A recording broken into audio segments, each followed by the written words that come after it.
Il y a plus de 7,5 milliards de personnes sur cette planète. Et aucune n'est exactement semblable à une autre. Mais certaines sont vraiment uniques. Qu'il s'agisse de personnes inspirantes, vivant avec une maladie unique ou de capacités vraiment étonnantes. Voici quelques personnes possédant des parties du corps extraordinairement rares. Victoria Wright. Victoria Wright, 41 ans, a très tôt su que sa vie serait légèrement différente de celle des autres enfants. Tout semblait normal, jusqu'au jour où sa mère, en brossant les dents de Victoria, 4 ans, a remarqué qu'elle n'était pas au bon endroit. Les médecins ont alors diagnostiqué chez Victoria une maladie rare. Le chérubisme, qui doit son nom au trait potelé des chérubins dans les œuvres d'art de la Renaissance. Le chérubisme est causé par une croissance excessive de tissus fibreux qui entraîne une proéminence osseuse dans la partie inférieure du visage. Dès l'adolescence, la mâchoire de Victoria s'est élargie, ses yeux devenant progressivement plus proéminents. Ce qui a nécessité une intervention chirurgicale à 16 ans pour soulager la pression excessive. Bien que le chérubisme soit une affection généralement indolore, Victoria souffre de fatigue oculaire et des maux de tête occasionnels. Les médecins ont estimé que sa tête est aussi lourde qu'une boule de bowling. Malgré l'adversité à laquelle elle était confrontée en public, Victoria se satisfait de son apparence et a refusé la chirurgie reconstructive de la mâchoire dans le passé. Aujourd'hui, mariée et mère d'une petite fille, elle travaille pour une association caritative qui défend les personnes souffrant de défiguration faciale, tout en étudiant le droit à temps partiel. Dans une société superficielle qui accorde une grande importance aux normes stéréotypées de beauté, l'histoire de Victoria est à la fois une inspiration et un rappel que la gentillesse ne coûte rien. Larry et Danny Ramos Gomez. La plupart des gens pensent que les loups-garous ne sont qu'une fiction, mais Victor Larry Ramos Gomez et son frère Gabriel, ou Danny, sont la preuve que tout est possible. Si vous pensez que le toilettage est une corvée, imaginez la durée de votre routine matinale si 98% de votre corps était recouvert d'une épaisse pilosité animale. C'est la réalité de Larry et Danny, ainsi que de 20 autres membres de leur famille, qui souffrent tous d'une maladie inhabituelle appelée hypertrichose congénitale généralisée. Alors que les femmes n'ont qu'un pelage léger ou moyen. Les hommes de la famille Ramos Gomez sont couverts de la tête aux pieds, à l'exception des mains et des pieds. Seules 2 ou 3 familles dans le monde ont cette condition. Et la famille Ramos Gomez a aidé les scientifiques à analyser le gène responsable de la mutation. Le docteur Luis Figuera, généticien, pense qu'un gène abandonné après l'évolution des primates s'est en quelque sorte inversé dans la famille, ce qui implique que leur corps produit toujours de la fourrure comme nos ancêtres. Enfants, Larry et Danny ont été mis au ban de la société et ont été contraints de travailler dans un cirque où ils étaient gardés en cage et étiquetés « enfants loups ». Aujourd'hui, ils ont accepté leur réputation et exécutent des cascades de cirque sur des trampolines et des trapèzes. Bien qu'ils puissent se raser les cheveux, ils repousseraient en un rien de temps. De plus, les femmes les adorent. Kim Goodman. Vous pourriez facilement croiser Kim Goodman sans remarquer quoi que ce soit d'inhabituel. Mais c'est une femme que vous ne voudriez certainement pas défier dans un concours de regard. Kim Goodman est la détentrice du record Guinness de la plus longue protubérance oculaire. Oui, ça existe. Et elle peut faire sortir ses yeux de sa tête jusqu'à 11 mm au-delà de ses orbites. Goodman a découvert son talent inhabituel après s'être accidentellement frappé la tête avec un masque de hockey et ses yeux sont sortis extraordinairement loin sans causer la moindre douleur. À partir de ce moment-là, Kim a réalisé qu'elle pouvait contrôler les muscles de ses yeux et qu'elle pouvait maintenant les faire sortir sur commande. Voilà un tour digne d'être le clou d'une soirée. En 1998, un optométriste a utilisé un appareil spécial appelé proptomètre pour calculer la longueur moyenne de ses globes oculaires, et personne ne l'a battu depuis. Gary Turner. Kim Goodman n'est pas la seule Britannique à détenir un record mondial pour les parties extraordinaires de son corps. Voici Gary Turner, l'homme le plus élastique du monde. Turner est né avec une maladie rare, le syndrome d'Ehlers dans l'os, qui affecte la peau, les ligaments et le tissu conjonctif. Cela signifie que le collagène qui renforce normalement notre peau et détermine son élasticité devient défectueux, ce qui entraîne un relâchement de la peau et une hypermobilité des articulations. La peau de M. Turner est si lâche qu'il est entré dans le Guinness World Records en 1999 après avoir réussi à étirer son ventre jusqu'à une longueur impressionnante de 15 cm. Bien qu'il ressente quelques douleurs articulaires, l'étirement est indolore. Et Turner se souvient que ses oncles montraient ses étranges talents à leurs amis lorsqu'il n'était qu'un petit garçon. Ce véritable Stretch Armstrong a fait de son talent unique la carrière de toute une vie. Il est apparu dans des courts-métrages et fait partie du cirque contemporain, le Circus of Horrors. Michael Ruffinelli.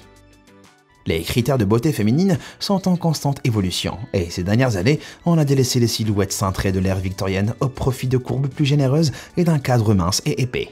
L'une des caractéristiques les plus recherchées aujourd'hui sont les hanches exagérées, et même Kim Kardashian n'a rien à envier à Michael Ruffinelli, 42 ans. Cette femme de Los Angeles doit raser des portes et se faufiler dans sa propre douche, car elle a littéralement les plus grosses hanches du monde. Bien que Michael Ruffinelli ne mesure que 1,65 m et que sa taille soit modérée. Ses hanches ont une circonférence incroyable de 254 cm ou 8 pieds. Croyez-le ou non, les hanches monstrueuses de Madame Ruffinelli sont tout à fait naturelles. Et fière mère de 4 enfants, elle affirme que leur taille n'a fait qu'augmenter à chaque fois qu'elle a accouché. Son régime alimentaire pourrait également y être pour quelque chose, car Ruffinelli consommerait environ 3000 calories par jour. Bien sûr, avoir un tour de hanche de 2,5 m a ses propres inconvénients. Elle doit conduire un fourgon, utilise à la maison un fauteuil renforcé adapté pour son gabarit, et dort dans un lit fait sur mesure.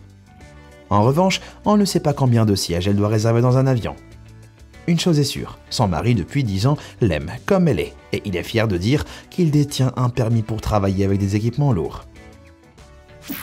Cathy Young. Alors que Michael Ruffinelli est fier de sa largeur stupéfiante. Cathy Young, 83 ans, a passé la majeure partie de sa vie adulte à réduire la sienne autant que possible. Oubliez la silhouette en sablier. Cathy a tout fait pour devenir le sablier lui-même, avec ses mensurations hallucinantes. Poitrine 99 cm, tour de taille 38 cm et hanche 99 cm.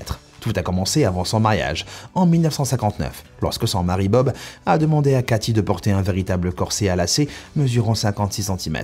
À l'époque, Cathy avait un tour de taille de 66 cm, mais elle a réussi à le réduire à temps pour le grand jour en suivant un entraînement strict au corset connu sous le nom de tight lacing. À partir de ce moment-là, Cathy est devenue accro. Elle était fascinée par les corsets extrêmes portés par les dames de l'époque victorienne et s'est fixé pour objectif d'avoir la taille la plus fine du monde. Depuis 1983, Cathy s'est lancée dans une mission exténuante pour réduire son tour de taille, ce qui l'a amenée à porter des corsets lacés 23 heures par jour, sans se doucher ni se baigner. Elle est entrée officiellement dans le Guinness World Records en 1999 avec ses mesures de 38 cm. Certains diraient que Cathy a de la chance d'avoir atteint un âge avancé, car le port extrême de corsets lacés peut avoir des effets dangereux. Mais son mari est médecin et affirme qu'elle ne court aucun risque. Mohammad Kalim.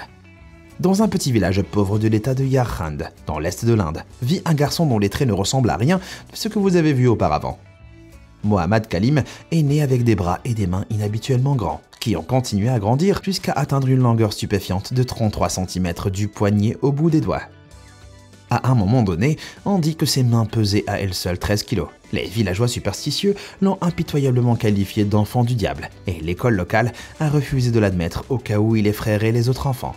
La véritable raison de ces parties du corps uniques est une maladie étrange appelée macrodactylie ou gigantisme local, qui provoque une croissance excessive des os et des tissus mous chez les nourrissons. Comme ses parents gagnaient moins de 20 $ par mois, Kalim a appris à vivre avec ses mains surdimensionnées, ce qui rendait presque impossible l'accomplissement de simples tâches quotidiennes. Heureusement, en 2014, la famille Kalim a été présentée à un médecin spécialisé nommé Dr Sabapathy, connu pour son expertise en microchirurgie. Mohammad a ensuite parcouru des milliers de kilomètres pour se rendre à l'hôpital Ganga de Coimbatore afin d'y subir une opération de 8 heures visant à dégonfler son avant-bras et sa main droite sans endommager aucun nerf.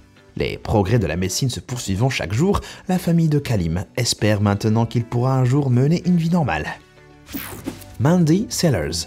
Mohammad Kalim n'est pas le seul à avoir eu des parties du corps de taille géante dans son enfance. Lorsqu'elle est née en 1975, les infirmières qui s'occupaient de Mandy Sellers, une Britannique de 44 ans, ont remarqué quelque chose qui sortait de l'ordinaire. Ses jambes étaient anormalement grandes. Bien qu'elle ait été autorisée à rentrer chez elle avec ses parents, les jambes de Mandy a continué à gonfler en grandissant et ont fini par atteindre une taille énorme. À leur taille maximale, elle pesait 95 kg en tout, soit près de 3 fois le poids du reste de son corps. En 2006, les médecins ont diagnostiqué chez Mandy le syndrome de Proteus, une maladie rare provoquant une surcroissance osseuse qui touche environ 120 personnes dans le monde. Mais les spécialistes ont ensuite déterminé que l'état de Mandy était dû à une mutation du gène PIK3CA. Ses jambes extraordinaires n'ont pas empêché Mandy de mener une vie heureuse et indépendante, et même d'obtenir un diplôme en psychologie. En 2003, elle a subi un revers majeur lorsqu'elle a été paralysée pendant 6 semaines en raison d'une thrombose veineuse profonde. Et 3 ans plus tard, elle a contracté la SARM, ce qui l'a obligée à se faire amputer de la jambe gauche. Après l'opération, sa jambe a commencé à gonfler et on lui a prescrit un composé appelé rapamycine qui a réussi à rétrécir légèrement ses jambes, même s'il est peu probable qu'elle retrouve un jour leur taille normale. En 2016, elle a créé une organisation destinée à aider d'autres personnes comme elle à mener une vie heureuse et normale. José Mestre. L'une des principales choses qui nous rendent uniques en tant qu'être humain est notre propre visage. Nous avons tous les mêmes traits, mais de légères différences qui contribuent à la perception que nous avons les uns des autres en tant qu'individus. Un homme, José Mestre, 51 ans, de Lisbonne, au Portugal, est une exception tragique à cette règle, puisqu'il est connu comme l'homme sans visage. Mestre est né avec des traits faciaux ordinaires, comme le reste d'entre nous. Mais à la puberté, une petite tache de naissance de couleur fraise sur sa lèvre supérieure s'est mise à croître à un rythme effréné. Au cours des 35 années suivantes, cette excroissance a entièrement consumé le visage de Mestre, le rendant partiellement aveugle et l'empêchant de respirer. Les médecins ont diagnostiqué une tumeur hémangiome extrême, qui résulte d'un ensemble de vaisseaux sanguins qui se sont développés, créant une zone rouge en relief. Les chirurgiens ont proposé à Mestre différentes procédures pour faire enlever la tumeur. Mais en raison de ses croyances religieuses en tant que témoin de Jéhovah, il était opposé à l'idée d'une transfusion sanguine. En 2010 cependant, un éminent chirurgien britannique a proposé à José de le traiter en utilisant des ondes ultrasonores qui réduiraient le risque de perte de sang importante. Après être passé sous le scalpel, Mestre a été libéré de l'excroissance, pesant 5 kg et mesurant 40 cm, et a retrouvé ses propres traits. Mohamed Latif Ratana. Mohamed Latif Ratana, 32 ans, originaire du Cachemire en Inde, a connu un sort similaire à celui de José Mestre. Il est né avec une petite grosseur au visage qui a atteint une taille immense, éclipsant complètement son visage. La déformation faciale de Latif Ratana est un cas extrême de neurofibromatose, une maladie génétique spontanée qui entraîne la formation de tumeurs le long des nerfs. Bien que Latif Ratana ait perdu un œil à l'âge de 8 ans, sa maladie est indolore. Mais sa vision déficiente l'empêche de trouver du travail. En 2008, Latif Ratana a épousé Salima, née avec un pied, et en 2012, elle a donné naissance à leur premier enfant, une petite fille qui ne présente aucun signe de la malformation de son père. Bien que la chirurgie soit une option, elle pourrait endommager les veines vitales ou les vaisseaux sanguins à l'intérieur de la tumeur, et Latif Ratana est maintenant plus concentré sur la création d'une meilleure vie pour sa famille. Slamet. Un autre cas extrême de neurofibromatose a été identifié dans un village de l'est de Java, où un homme de 59 ans, connu uniquement sous le nom de Slamet, s'est progressivement retrouvé criblé de milliers de petites tumeurs couvrant son corps de la tête aux pieds. La maladie se serait accélérée après l'ablation d'une tumeur à la taille en 1991. Et les petites excroissances ont commencé à se développer sur toute sa peau 6 mois plus tard. L'état de Slamet a atteint un point tel qu'il ne peut plus voir ni respirer correctement et qu'il souffre constamment. Malgré leur aspect alarmant, les excroissances et les gonflements ne sont ni cancéreux ni contagieux et sont simplement le résultat d'une prolifération de cellules dans le corps. Il n'existe actuellement aucun traitement connu pour cette maladie et la communauté locale se mobilise pour collecter des fonds afin de financer une intervention chirurgicale spécialisée qui pourrait soulager les souffrances de Slamet.